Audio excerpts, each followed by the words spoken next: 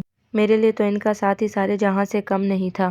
خیر، یہ تمہاری زندگی ہے، تمہیں اسے اپنی مرضی سے گزارنے کا پورا حق ہے۔ وہ پھر بولے، نہیں، یہ آپ کی زندگی ہے، آپ اشارہ تو کریں، میں اسے آپ کے قدموں میں رکھ دوں گی، آپ کی مرضی سے، آپ کی پسند سے ایک ایک لمحہ بتاؤں گی۔ میں سوچتی رہی، کیا بات ہے، خاموش کیوں ہو، کہیں کوئی اور تو پسند نہیں ہے؟ وہ شرارت سے میری آنکھوں میں جھانک کر مسکرائے تو جیسے پورے جسم کا خون میرے چہرے پر سمٹ آیا۔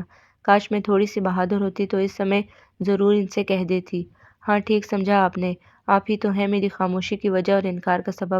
لیکن میں کہہ سکی تو بس اتنا، نہیں تو چلو ٹھیک ہے، لیکن اگر ایسا ہو تو مجھے بتا دینا۔ اچھا، میں ذرا بات لے لوں، ایک کپ اچھی سی چائے مل جائے تو؟ وہ جواب سنے بغیر واش روم میں گھس گئے اور میں کتنی ہی دیر تک اپنی دل کی دھڑکنوں کو سنبھالتی رہی۔ ابھی کچھ دیر پہلے کتنے نزدیک تھے وہ میرے، لیکن کتنے دور۔